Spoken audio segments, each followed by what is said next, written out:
unsold jam overflowing at Netflix headquarters. The New York Post reports Netflix staff are helping themselves to free Meghan Markle products from her As Ever range. Apparently, there are 2 storage rooms packed with As Ever products.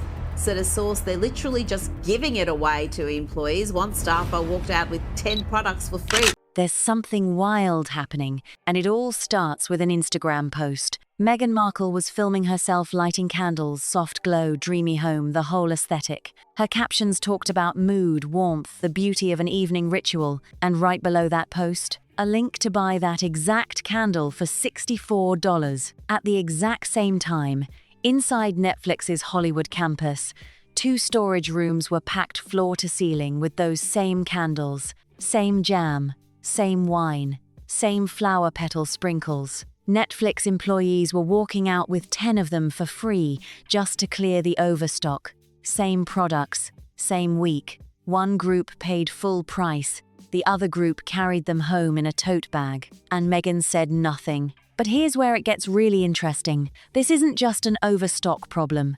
There's a paper trail, and it runs straight through an Instagram video of jam bubbling on a stove, a factory in Illinois, a stack of non-disclosure agreements, and a website glitch that accidentally exposed $21.8 million in unsold inventory to the entire internet. Meghan and Harry's crisis, completely of their own making, is they have no major projects, no major money earners. And so they're more desperate than ever. And I think that they don't know what to do other than to try and come back to Britain and rebuild themselves as some sort of members of the royal family.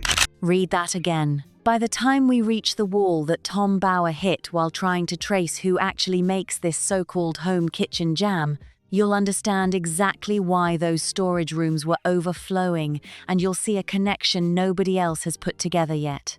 This isn't a struggling brand. This is a brand built on a story that doesn't match the receipts, and the receipts just went public. Tom Bower has been covering Meghan Markle since before most people knew her name. His 2022 book, Revenge, hit the Sunday Times #1. The palace denied it. Her team threatened legal action, and yet, across 27 books, not a single lost libel case. Not one. But what Bower is doing right now hits different from anything before. In 2022, he was writing about royal drama, palace corridors, hurt feelings, power plays. What he's chasing now is something else entirely. He's following a supply chain. He said it on record. He spent, in his own words, a lot of time and a lot of money tracking down where Meghan's jam was made and who produced the jars. That's not a biographer writing a royal memoir. That's an investigative journalist doing what they do best when something smells off commercially. He wasn't going through palace sources. There are no $100 candles on my site. That's so obnoxious. I just want things that you can have. And so I want people who really understand that ethos and enjoy sort of the fun and frivolity of it all. He was going through production records. And when he reached the end of that trail, he didn't find Meghan's kitchen. He found a wall of NDAs. Let that land. A lifestyle brand selling artisanal jam inspired, they say, by a recipe crafted in her home kitchen, and the people who actually make that jam have been legally silenced about where it comes from. Jam makers don't sign NDAs. Legitimate co-packers don't need a legal wall hiding their location. That kind of secrecy exists for one reason, because the truth about the product doesn't match the story being sold. And this isn't royal gossip anymore. This is a consumer protection issue. This is FTC territory. This is the kind of thing that ends brands permanently, not because of bad press, but because the gap between the marketing claim and the manufacturing reality becomes legally impossible to defend. The palace drama made headlines. The product trail creates liability. Now, here's Revelation 1, the $100 candle she once called obnoxious. October 2016. Atlanta, Georgia, a conference called Create and Cultivate. Meghan Markle is on stage, promoting her lifestyle blog, The Tig, selling her audience on a vision. And she says this on camera, time-stamped. In front of a full room, there are no $100 candles on my site. She said it herself. On camera, "That's so obnoxious. I just want things on there that you can have. I've always crafted it as aspirational girl next door. You can aspire for it, but totally attain it too." Write that down, because here's what's sitting on her current website right now. Now, Meghan Markle, she's been accused of being hypocritical, I suppose, or her hypocrisy has been exposed over a very expensive candle. What's happened now? The As Ever signature scent collection, marketed as a luxurious and standout set, certain to delight the most discerning of palates. Price? $256. Not $100. Not $150. $256 from the woman who once said $100 candles were obnoxious. Individual candles run $64. 2 candle sets, $128. And to top it off, some of those candles arrived without wicks, meaning customers paid $64 for a decorative jar of wax with a hole where the wick should have been. The brand issued zero statement. Now, before anyone says inflation or market shifts, Jo Malone sells a $540 candle, so what's the big deal? But that completely misses the point. The problem isn't the price tag. The problem is that she built an entire audience on the promise of accessibility. She told people on camera that overpriced candles were practically a moral failure. She used that promise to earn trust, and then turned around and sold those same people a $256 candle set, while Netflix employees were carrying the exact same candles home for free. That's not a price adjustment. That's a broken contract with your audience. But as messy as that contradiction is, it's not the one with a paper trail. That one leads straight to Illinois. Revelation 2. The home kitchen that wasn't a home kitchen. When As Ever launched in April 2025, the flagship product, the one that sold out in under an hour, the one Oprah put on her favorite things list, was described on the website as inspired by the recipe Meghan Markle crafted in her home kitchen. Whether she's really happy or miserable, whether she realizes what an awful fate awaits her in the years to come, when she hasn't got any appeal at all, and people on the whole are bored to death with her and her jam and her silly speeches and ridiculous shots on Instagram, and suddenly becomes an irritating irrelevant. And Meghan backed that story up hard on Instagram. Videos of fruit bubbling in a pot at her California home, daughter Lilibet in the background calling it beautiful. The whole warm, intimate, homemade package, the kind of story that justifies a premium price and pulls people in emotionally. Here's what the Daily Mail actually found. The jam is produced inside a factory in Illinois, operated by a company called the Republic of Tea, roughly 2,000 miles from Meghan's Montecito home. The same company also produces her herbal tea packs and her orange blossom honey. Labeling experts who reviewed the jars described the wording as purposefully vague, noting there was no clear indication of where the product was actually made beyond the bare legal minimum required by US regulations. Purposefully vague. Those are the words of a labeling expert examining jars made by people who signed NDAs. So, let's line this up. Instagram videos implying a home production process, website copy evoking a home kitchen, jars with deliberately vague origin labeling, and non-disclosure agreements legally binding the people who know the real story. That's not a lifestyle brand being careless about its origin. That's an active, structured system of concealment, one that required real legal effort to build and maintain.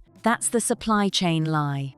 But the true scale of what was being produced and what wasn't selling, that's what the internet accidentally stumbled onto in January, and the numbers are jaw-dropping. Revelation 3.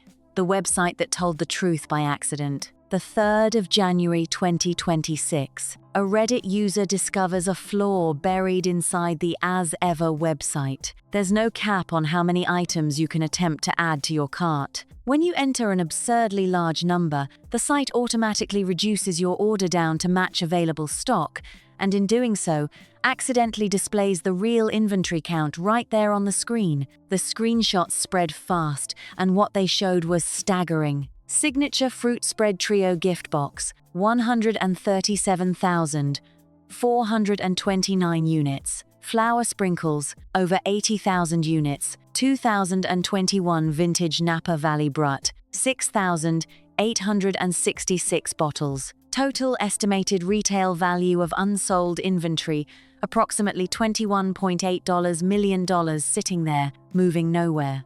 But the people tracking this didn't just screenshot the numbers, they watched them in real time. Over a 4-hour window, January 4th into the 5th, the signature fruit spread gift box dropped from 137,455 units to 137,429.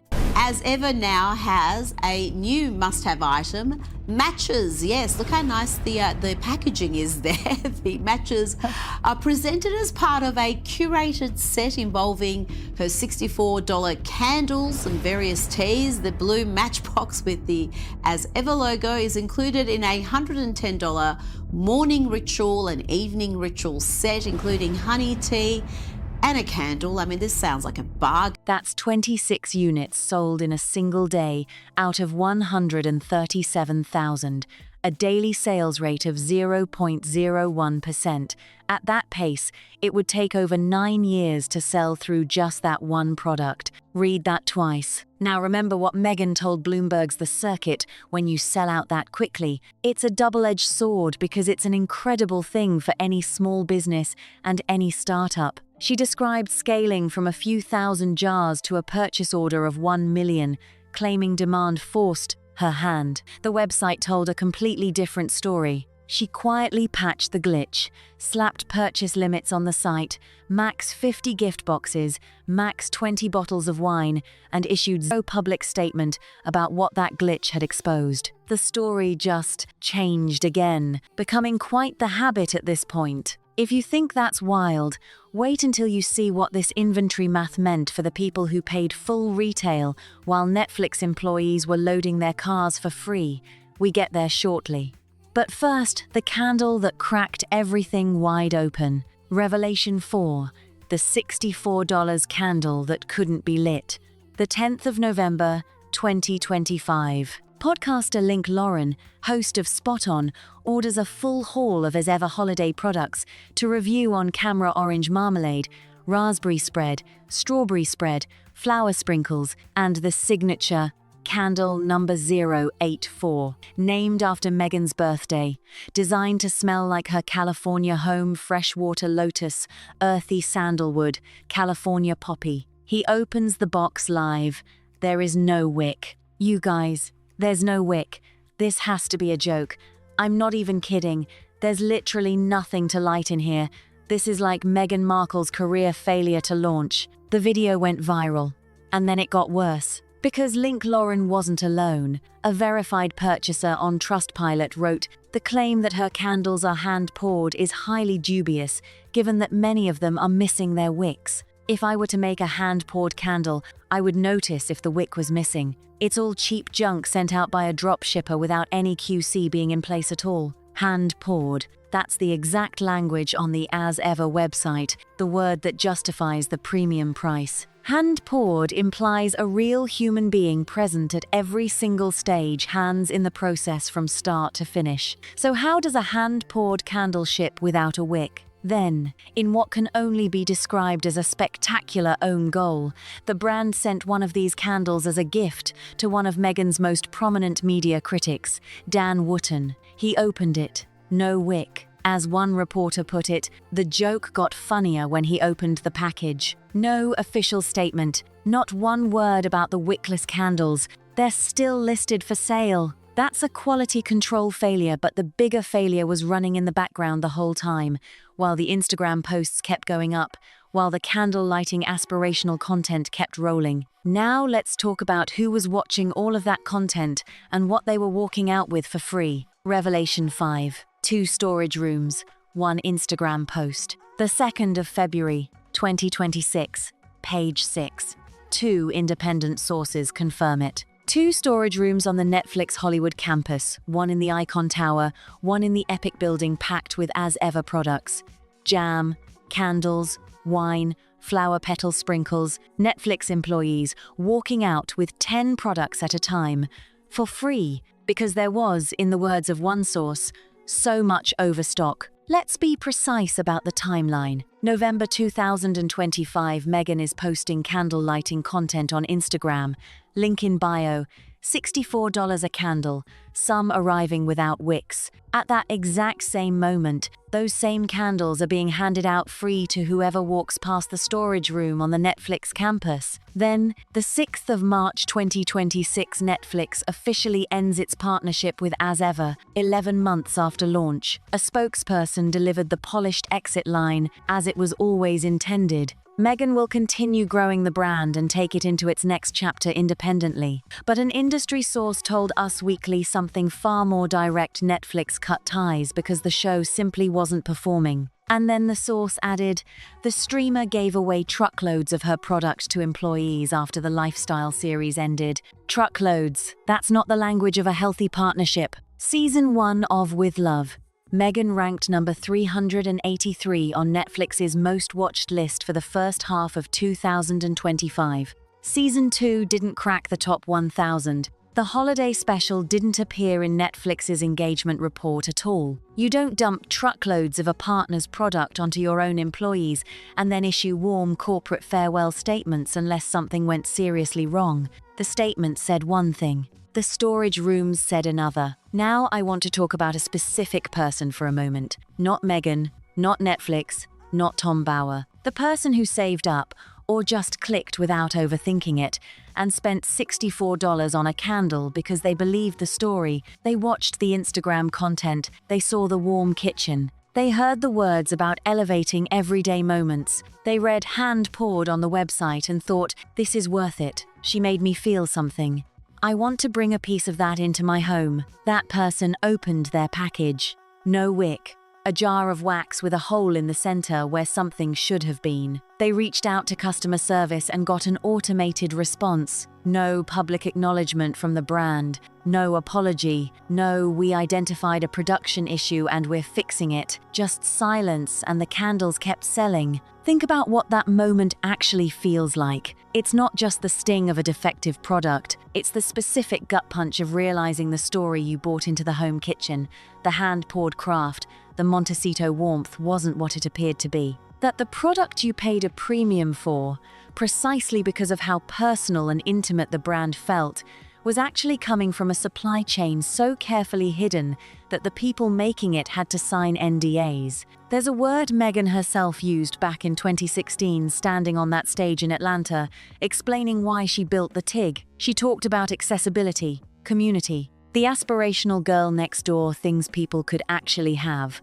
That's not just a brand angle, that's a promise. And when you build an audience on a promise, those people aren't just customers, they're invested. They believed in something real. So when a $64 candle arrives with no way to light it, that's not a quality control issue. That's a specific kind of betrayal. Because that person was never going to hear about the 2 storage rooms at Netflix. They were never going to see the 2 6 units in 2 4 hours sales rate. They were never going to know about the Illinois factory or the NDAs. They were just going to open their box, hold up their candle, and feel like a fool while the mood lighting Instagram post was still live. Now let's talk about what this actually is from a legal standpoint, because this is not just a brand having a bad year. There are 3 specific legal exposure points nobody has clearly named yet, and they matter. Exposure 1. The FTC and the home kitchen problem. Under Section 5 of the FTC Act, which prohibits unfair or deceptive acts and practices in commerce, the FTC has stated explicitly that a claim which would be deceptive in a magazine ad is equally unlawful when posted on Instagram. Format doesn't matter. Platform doesn't matter. If the claim is false, where it lives is irrelevant. Meghan's raspberry jam was marketed as inspired by the recipe Meghan Markle crafted in her home kitchen. That claim was backed up with Instagram videos showing her home and her child. The product is confirmed to be manufactured inside an industrial facility operated by the Republic of Tea in Illinois, 2,000 miles from Montecito. Labeling experts reviewed the jars and described the origin wording as purposefully vague. Purposefully vague labeling. Instagram content implying home production, NDAs legally binding the people who know the manufacturing truth. That's not a misunderstanding, that's a constructed narrative designed to imply a product origin that simply doesn't exist. In the United States, that construction has a name: deceptive marketing. Exposure 2. Consumer protection and the defective product. California, where As Ever is headquartered and where most of its customers are based, has one of the most powerful consumer protection frameworks in the country. The Consumer Legal Remedies Act. Under the CLRA, consumers can bring class actions against companies that misrepresent the quality, characteristics, or standard of a product. Selling a candle marketed as hand-poured luxury at $64, documented defects including missing wicks, no public statement, no recall, no remediation. Continued active sales of the same product line while customers reported the defect publicly. That is the exact scenario the CLRA was written for. The threshold for a class action isn't high. One law firm, one motivated customer, one filing, and the discovery process that follows would be extremely uncomfortable for a brand whose entire supply chain is wrapped in NDAs. Exposure 3. The $21.8 million and what it means for the Netflix exit. Here's the number that matters most. When the website glitch exposed As Ever's real inventory on the 3rd of January 2026, the estimated retail value of unsold stock came to approximately $21.8 million. That was just 2 months before Netflix walked away. Netflix had invested in As Ever through its consumer products division, staking its brand reputation on a partnership that was supposed to turn a lifestyle series into a profitable product line. Instead, the show ranked 383rd on their own platform in its first season. Season 2 didn't crack the top 1,000. The holiday special vanished from the charts entirely. And by February 2026,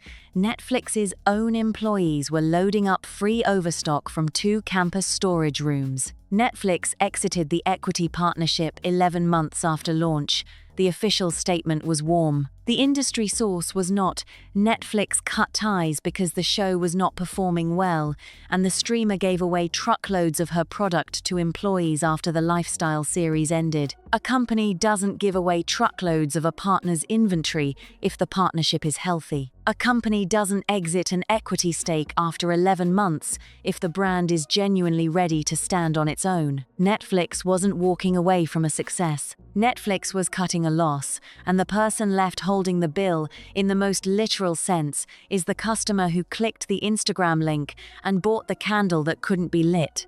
So here's what we actually know.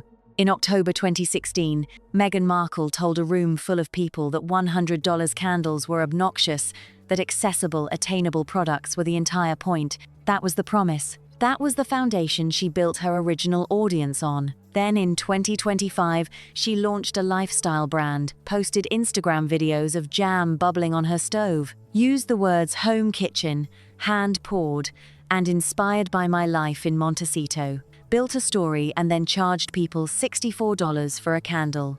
Some of those candles had no wick. The jam is made in Illinois. The inventory data shows 26 sales in 24 hours against 137,000 unsold units. The production team signed NDAs. Netflix employees were walking out with 10 free items while customers paid full retail. And Netflix itself walked away after just 11 months. Tom Bauer didn't call this a bankruptcy threat for drama. He called it a bankruptcy threat because he followed the money.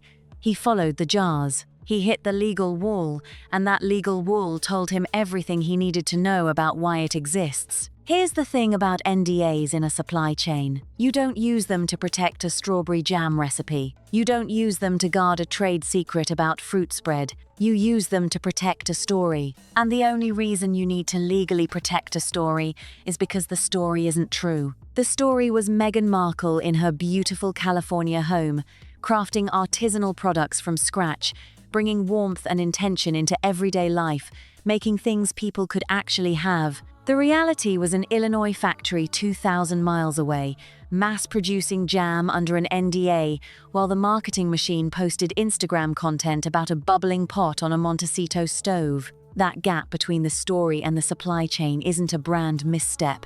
It's the foundation of the brand. And when the foundation is a constructed narrative rather than a real product ethos, what you end up with is 2 storage rooms packed with overstock on a Hollywood campus, employees walking out with 10 free items while you paid $64 for a candle you couldn't even light. There's one question that keeps coming back, and it's worth sitting with. Tom Bower spent, in his own words, a lot of time and a lot of money trying to find out where the jam is made. He found NDAs. The Daily Mail found the Illinois factory. The website glitch exposed $21.8 million in unsold inventory. The Netflix storage rooms are documented on record by 2 separate sources. The jam makers are legally silenced. The inventory data was quietly buried after the glitch. The Netflix exit was framed as a celebration. Every single time the real story starts to surface, there's a statement, a silence, or a non-disclosure agreement waiting to shut it down. So here's the question, and drop your theory in the comments because this one is genuinely worth debating. The As Ever website describes its products as crafted with intention, warmth, and care. If that's true, if this is a genuine, personal, artisan-driven lifestyle brand rooted in Meghan's actual life, then why does finding out where the jam is made require a legal wall? What exactly is that NDA protecting? I have my theory, and it isn't flattering. If this breakdown gave you something to think about, hit that like button and share it, because this story deserves more eyes on it. Subscribe so you don't miss what's coming next, and seriously, drop your thoughts below. See you in the next one.